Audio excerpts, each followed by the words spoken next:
তবে শুক্রবার দুরুদ পাঠের দিন। আল্লাহুম্মা সাল্লি ওয়া সাল্লিম আলা নাবিয়িনা মুহাম্মদ। একবার রাসূল সাল্লাল্লাহু আলাইহি ওয়াসাল্লামের উপর দুরুদ পাঠ করলে আল্লাহ সুবহানাহু ওয়া তাআলা 10টি গুনাহ ক্ষমা করে, 10টি মর্যাদা বৃদ্ধি করে, 10টি রহমত নাজিল করে। সুবহানাল্লাহ, সুবহানাল্লাহ।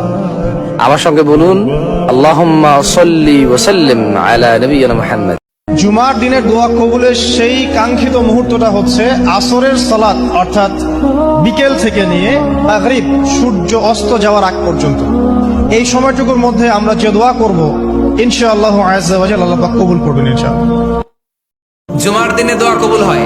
আল্লাহ হাবিব বলেন একটা সময় আছে জুমার দিন দোয়া করলে কবুল করে কে? সময়টা কখন? মুহাদ্দিসিন ইকরাম অনেক ইখতিলাফ করেছে। সবচেয়ে গ্রহণযোগ্য মতামত হচ্ছে আসরের সালাতের পরে। জুমার দিন আসরের সালাতের পরে সূর্য ঢলে পড়ার আগে দোয়া করলে কবুল করবে কে? জুমার দিনে সবচেয়ে উত্তম পোশাক পরে আসবেন। আসার পর সকাল সকাল গোসল করে সুগন্ধি ব্যবহার করে পায়ে হেঁটে যে ব্যক্তি আসে এবং ইমামের এই যে কাছাকাছি বসে, ইমামের কাছাকাছি বসার পরে খুতবা মনোযোগের সাথে শ্রবণ করে এবং খুতবার মাঝখানে কোনো কথা বলে না, কাউকে ডিস্টার্ব করে না। এরপর ইমামের সাথে নামাজ আদায় করে।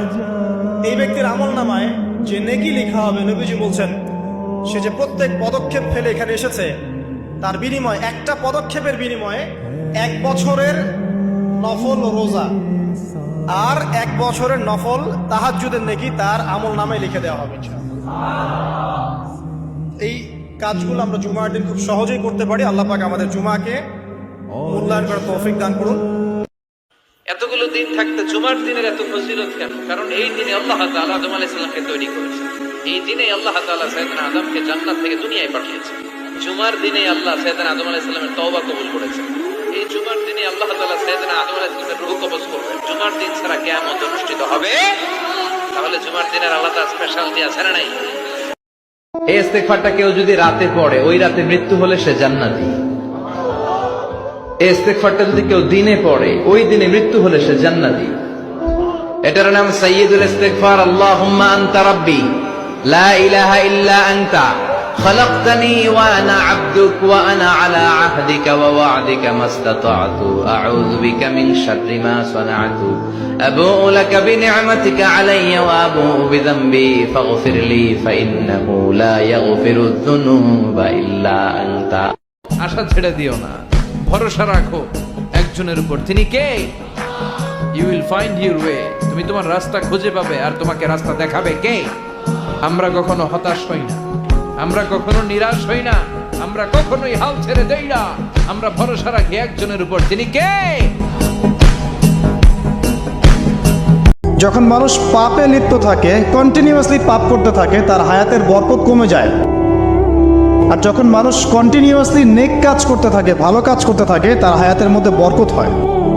সময় আপনার আমার জীবনে অত্যন্ত গুরুত্বপূর্ণ।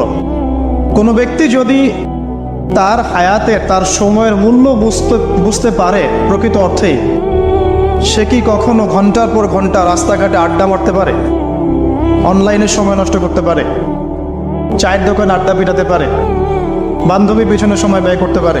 আল্লাহ পাক বলছেন সারা দুনিয়ার সমান গুনাহও যদি সে করে ফেলে, আসমানের সমানও গুনাহ করে ফেলে, খালি তওবা করে ফিরে আল্লাহকে বলবে আস্তাগফিরুল্লাহাল্লাযী লা ইলাহা ইল্লা হুয়াল হাইয়ুল কাইয়্যুম ওয়া আতুবু ইলাইহি। আল্লাহ পাক বলছেন খালেস তওবা করলে গুনাহ তো মাফ করে দিবই, আগের গুনাহগুলোকে নেকি দিয়ে পরিবর্তন করে দিব। এটা ভালোবাসা না? আল্লাহ পাক সৃষ্টি করেছেন আমাদেরকে ভালোবেসে। এখন ইবাদত করার সবচেয়ে সেরা মৌসুম কোনটা? যৌবনকাল। এই যৌবনকালটাকে আল্লাহর পথে বিলিয়ে দেয়া মানে পুরো যৌবনকাল জুড়ে আপনাকে আল্লাহর জন্য ইবাদতগুলো করতে হবে। বলা যাবে ইনশাআল্লাহ? এটা হলো আল্লাহর জন্য যৌবন উৎসর্গ করার ব্যাখ্যা।